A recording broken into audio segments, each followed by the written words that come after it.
gawa na lang din siguro ng ano to, ng sobrang init ng panahon, no. Nag-o-overheat din ng pagkaganyan eh. Okay, sa magandang araw sa lahat ng mga nanonood ng video na to at sa mga sumusuporta sa YouTube channel ko. Ayan, magandang araw sa inyo lahat. At ito may gagawin tayo ngayon na isang stand pan, no. May stand to, tinanggal ko na lang eh, no? Ngayon ang problema nito, sabi ng may-ari, namakat o mahirap paikutin. May higpit dito sa niya, sa may shafting. Kadalasan na nagiging problema pagka ganyan na mahirap iikot, shafting bushing. Pero mukhang okay pa naman, bago pa tong niya. So check natin yung bushing. Sa ganyan kasi natutuyuan na langis pagka ganyan ang nagiging problema, no? Kailangan talaga dyan mini-maintain yung paglinis nito at paglalagay ng langis, lalo na ngayon mainit. Oo nga. Medyo nararamdaman mo kailangan na talaga siya ng linis, yung medyo malikabok na ganoon. Linisin na tapos lagyan ng langis. Huwag nangahayaan na tumirik, kasi pag ganyan lalaki lalo yung sira. So ito guys, check muna natin, kakalagin natin. Pero bago natin siya kalagin, kasi humigpit siya, so baka nagka-problema yung fuse. Kaya ang gagawin natin dyan, check natin tong plug nya, ang tester. So ganyan lang gagawin natin. Lagyan natin siya sa times 1 o times 10 o x10. Yan. Tapos saka lang natin ilalagay yung test probe dito sa may plug. Ayan, nakalagay ng ganyan. So gagawin natin dyan, pipihit natin yung switch. Ito. At titignan natin kung papalo ba siya. So ayan, pinihit natin, pumalo. So ibig sabihin good yung motor. Ayan. Ganyan lang guys. Ngayon malaman natin good yung motor nya at mayroon siya reading sa tester. Babaklasin natin, saka natin lalagyan ng langis. So baklasin lang muna natin to, ano. Okay guys, shout out nga pala sa may-ari nito, kay Mary Ann Braga ng Barangay Balanoy, Lapas, Tarlac. Ayan. At shout out din tayo sa mga kapwa natin technician, sa mga bagong subscriber natin at mga viewers natin dyan. Ayan. Shout out kay Donato Matias ng Pasay City. At shout out din kay Lyoda Tech TV, kay JR Palangaray Vlog, kay Nanay JCG, kay Genie Vibes Vlog, at kay Bicolana Kaurangan, kay Majong 7 Fairs, kay Poknoy Official, kay El Flores TV. Ayan, na gumagawa ng kalang. Ito, may channel to, pwede nyo pasyalan, kay El Flores TV. Mahusay itong sa paggawa ng kalang, maganda yung mga gawa niya, no? At sa mga kapwa natin technician, ano, shout out sa inyo guys, kay Solid G TV, kay Raiden the Explorer. Ayan, shout out sa inyo boss. Kay Kois Repair and Tutorial, kay Enteng Butingting. Shout out din kay Marco Francis Mix Vlog. Ayan, at kay Ortec TV Official. Shout out sa iyo boss. Shout out kay Electro Gintech, kay West Jojo Tech, kay Edwin Tech, kay Master Andy Rabino TV Tech. Shout out sa inyo boss, Master. Kay Junpi Technician. Yan, mga kasama natin technician sa kaibigan sa YT. Kay Jamyag TV. Yan. Shout out sa iyo boss. Kay Naanatanan TV, kay Leo Tech. Shout out sa inyo. At kay Lynn Abalye, Rodolph Studio, kay Heros Flores Mix Vlog. Ayan, shout out sa inyo boss. Ayan, sa mga hindi na banggit, next video na lang natin, ano. Ayan guys, pagpatuloy natin itong ginagawa natin na pagbabaklas sa motor nito. Babaklasin natin yung motor para makita natin yung shafting niya, kung gas-gas na o hindi pa. Saka yung bushing, ano. Kasi pagka binuhusan mo ito na langis, tapos di mo chinik yung shafting bushing niya, baka ngayon kanigastado na, babalik din yung sira. Pero kung pwede pa, Yan, gaya yan. Okay pa naman yung busing sa shafting. Makikita natin dito sa may ehe. Makinis pa. Hindi lang natin makita ng maayos kasi medyo malayo yung camera. Pero makuha pa siya, makinis pa oh. Malikabok lang talaga. Ang namakat sa kanya yung harap. Ayan oh. Yung harap niya mahigpit. So ito ang namakat. Pero okay pa. Makinis pa. Tutukan natin ang camera no. Okay guys, kung makikita ninyo yung shafting, okay pa naman, makinis pa to. Wala pa siyang gasgas. Oo nga no. Oh. Natuyuan lang talaga siya ng langis. Konting linis siguro. Ito malikabok eh.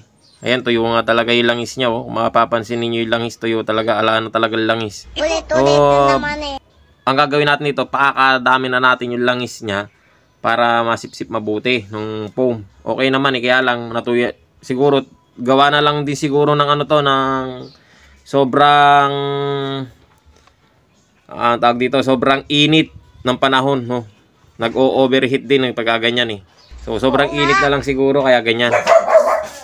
Okay, sa paglalagay ng langis, gamit lang kang ganitong langis. Pero yung iba, ginagamit kasi nila yung used oil. Pero pagka ganun kasi okay, maglangis ng motor, medyo malapot. Pagka ganun, sabi nila matagal daw matuyo, pero minsan kasi namamakat din yung ano. Kaya mas maganda yung ganito. Ito, nilagyan ko siya ng, malabnaw siya, nilagyan ko siya ng konting langis ng motor yung hindi pa nagamit. Pero bagya lang, tas minix ko. Nice. Para hindi masyadong ano, malabnaw ng husto. Para hindi agad natutuyo. Pero nangingibabaw pa rin yung ano niya. Kasa ganito kasi hindi mo talaga may iwasan na ano eh. Na hindi talaga makat yung shafting busing niya. Kung hindi mo mini-maintain yung paglalagay ng langis. Yung gamit ka lang ng gamit. Sige na, ang tagal mo eh.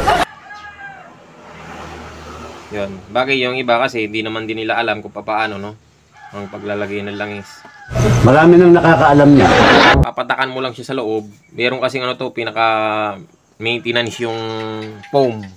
May foam siya sa loob sa may gilid ng busing. Yun lang lalagyan mo ng langis para sisipsipin niya yung langis, hindi siya agad matutuyo. Kaya ganyan lang. Kabilaan yan, meron dalawang busing.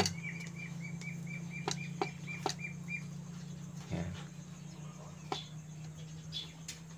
Natuyuan lang talaga no.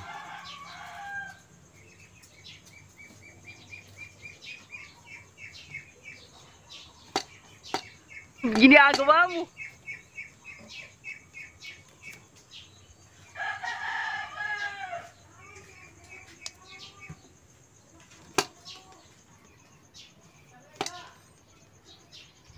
Ayan. Tapos itong lalagyan din natin. Itong loob. Dito. Sa may busing niya sa loob, no? Sa may likod.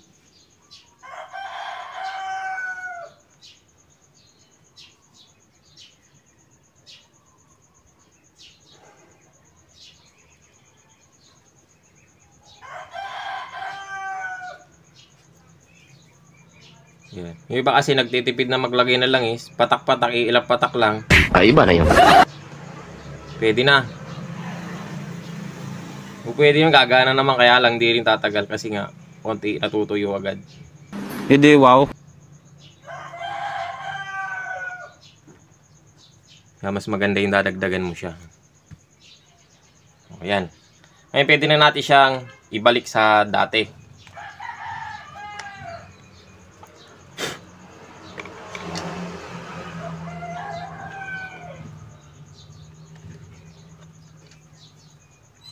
Ang pagbabalik nito dahan-dahan ano. Huwag yung bigla-bigla kasi yung rewind niya baka tamaan, magasgas. Medyo alalay lang din. Okay. O ayan guys, naibalik na natin, pwede na natin siyang itornilyo. Eh nga pala guys, mas mainam talaga yung ganyan, no? Mayroon siyang konting play o yung atras sulong ng ehe. Wag lang yung taas baba, no? Ganyan, natural lang yan. Para medyo maluwag na nakakaikot yung ano, yung shafting.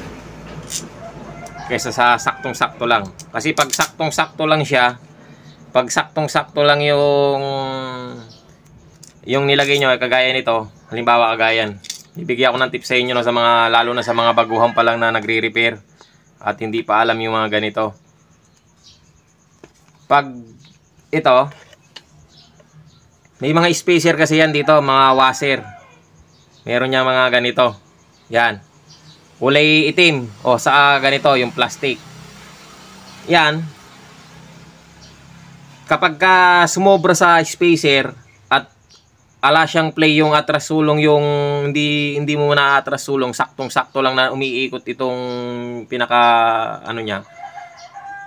Hindi maganda yung ganon. Kasi kapag kaya na nag-overheat at sumobra na siya sa init, itong mga plastic na to, ayan kung mapapansin niyo yung plastic, may plastic kasi dito yan. Yan. Yung plastic na yan. Yan, kulay itim na yun na plastic. Pag sumobra sa init, dahil plastic lang siya, namamaga yan, lumahaba yan. Mamamaga. Pag yan namaga, umaba, yung clearance mo na konting-konting clearance, eh makakupahan na niya. Hindi na siya iikot, ihigpit na siya. So, yun ay isa pa sa pagmumula ng pagkasira ng electric fan. Kaya kailangan talaga meron siyang play. Medyo malaki ng konti. Hindi naman sumobra sa laki. Yung kainaman lang matatansyan nyo naman. Marami nang nakakaalam niya.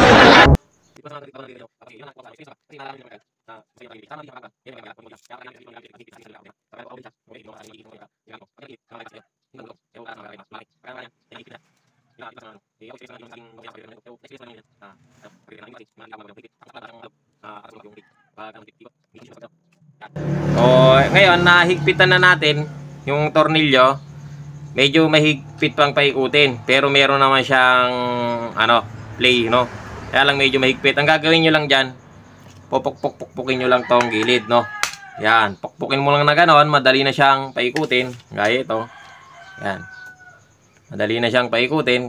Hindi kagaya kanina na medyo mahigpit. Ganyan-ganyan ninyo lang. Pukpuk. Kaya lang, di nyo naman pakakalakas ng husto sa kahit itong ulo lang ng kwan. Ganon ninyo lang. O yan, okay na siya. Kondisyon na. Bright na bright ka talaga.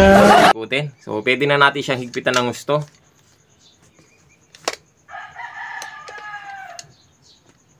Yan.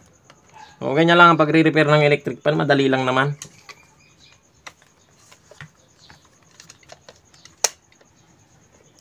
Yun.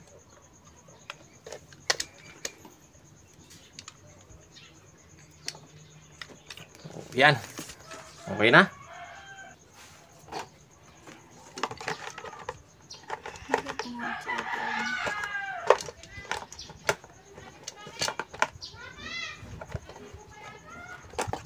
Oh, may nakakalimutan tayong kabit. Ito palang galamay niya. O, yung swing arms. Tanga talaga. Hindi pa pala na itornilyo.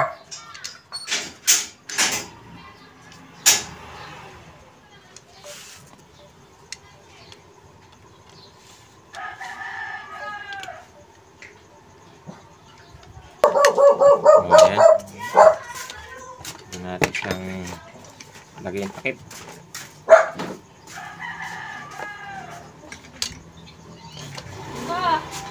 Nakapunta ka? Ay, oo nga pala. Ano, nakaano ka na? Nakabili ka? O, yan. Okay na. Nakabili ka na ng hotdog? O, testingin na lang natin. Kaling ko lang sa bahay. Lagyan natin siya ng LEC.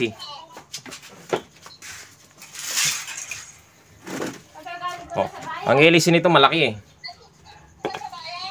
Oo. Oo, sige na, baka busy ka. So, hindi pa nalilinis yung LEC niya. Medyo marami pa. Excited tayo na testingin, no? Yan.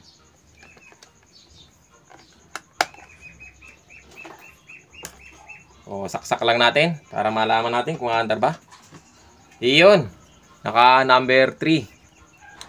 So, lagay lang natin siya sa number 1 para hindi siya ganong malakas masyado. Ayan. So, malakas naman. Okay naman siya at good naman yung ikot niya. Ayan, dyan yung mapapansin sa isang electric fan kung kondisyon ng ikot. Matagal bago siya huminto. Hindi kagaya ng iba na kapag ka kasi hindi kondisyon ng electric fan mo, yung pag umikot, antimano humihinto. Parang pumipreno ba siya ang pag-ikot niya. Pagka ganun na, napapansin yung ganun na, wag nyo na siyang gagamitin o pwede nyo na siyang linisin kalagin sa alagyan na langis para yung busing niya sa shafting hindi siya diretso masisira. Saka yung motor, hindi mag-overheat, ano? Mga gumagamit dyan ng electric fan, ganun lang, pagka medyo nararamdaman yung mahigpit na ang ikot niya, pag pinatay niyo tapos madaling uminto ang LEC, yun, pagmumulan na yun ng pagkasira ng shafting sa kabusing, tapos masusunod na yung motor nun. Ayan guys, sana nakatulong sa inyo yung video na to at maraming salamat sa panonood.